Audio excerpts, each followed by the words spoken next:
नमस्कार, मैं अश्विनी वानखेड़े और स्वागत है आपका कृषि न्यूज में। क्विज कंपटीशन के आज के सवाल के लिए हमारे साथ आखिरी तक बने रहें। आइए पहले रुक करते हैं हेडलाइंस की ओर। किसानों के लिए यूपी सरकार ने लिए अहम फैसले, 10% के योगदान पर 5 करोड़ का मिलेगा अनुदान। पीएम किसान सम्मान निधि की राशि बढ़ाने समेत कई मांगों को लेकर रैली करेगा भारतीय किसान संघ।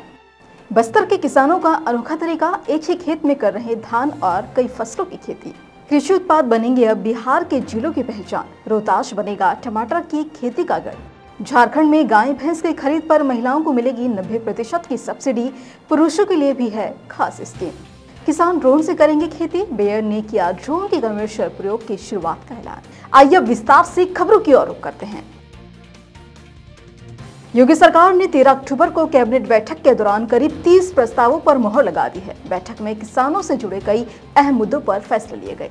किसानों की बेहतरी के लिए योगी सरकार लगातार काम कर रही है और इसी कड़ी में सरकार ने दुग्ध विकास प्रोत्साहन नीति 2022 को मंजूरी दे दी है और इसके तहत 1 लाख लोगों को प्रत्यक्ष और अप्रत्यक्ष तौर पर रोजगार दिया जाएगा। सरकार ने दूध उत्पादन की मार्केट की क्षमता 44% से बढ़ाकर 60% तक पूरे करने का लक्ष्य रखा है और इस पूरी योजना के तहत 10% के योगदान पर 5 करोड़ रुपए का अनुदान दिया जाएगा।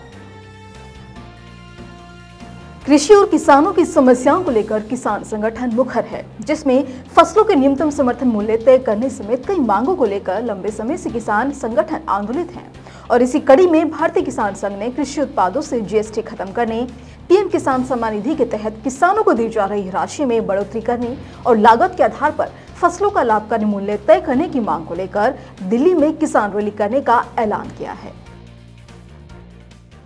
छत्तीसगढ़ के किसान सिर्फ धान और गेहूं की नहीं बल्कि हरी सब्जियों की भी जमकर खेती कर रहे हैं और इससे किसानों को आर्थिक स्थिति में काफी सुधार हुआ है। खासकर बस्तर जिले के किसानों ने मेहनत के बदौलत अपने सपनों को साकार किया है। विकासखंड कांकेर स्थित गांव पुसवाड़ा के किसान इसका जीता जागता उदाहरण है और इस गांव के किसान धान और गेहूं के अलावा लाभकारी फसलों की खेती कर रहे हैं।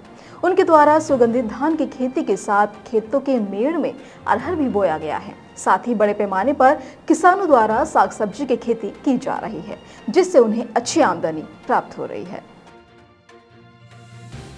बिहार देश का प्रमुख कृषि उत्पाद राज्य है। मसलन राज्य की बड़ी आबादी कृषि पर निर्भर है और इसी बात को ध्यान में रखते हुए बिहार सरकार कृषि विकास के लिए काम कर रही है और इसी कड़ी में बिहार सरकार ने उत्तर प्रदेश सरकार की एक जिला एक उत्पाद योजना के तर्ज पर बिहार राज्य उद्यानिक उत्पाद योजना शुरू की है और इस योजना के माध्यम से अब कृषि उत्पाद बिहार के जिलों की पहचान बनेंगे।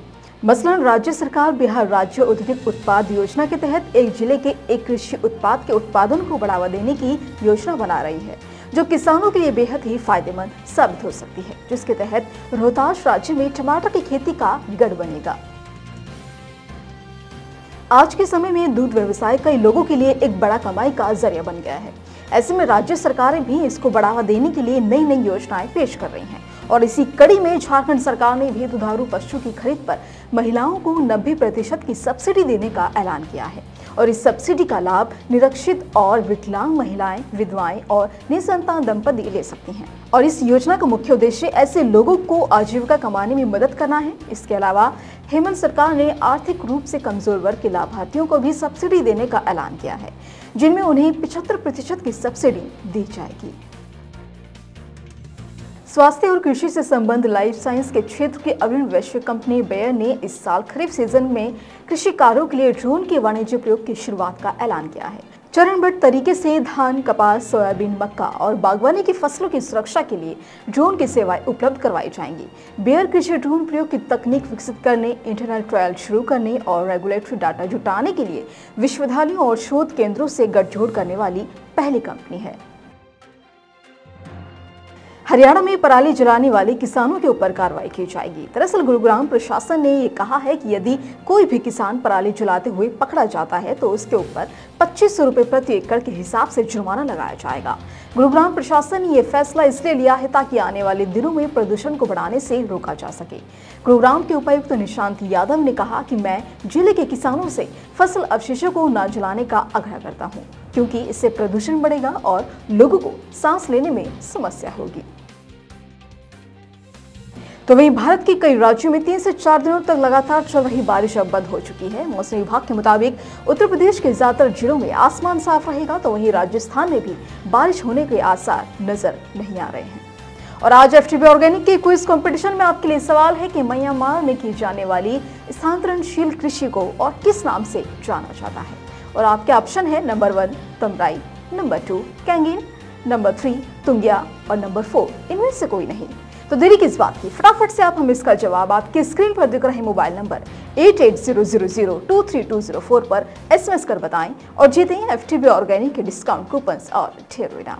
इसी तरह की अन्य खबरों के लिए जुड़े रहिए कृषि जागरण के साथ। धन्यवाद।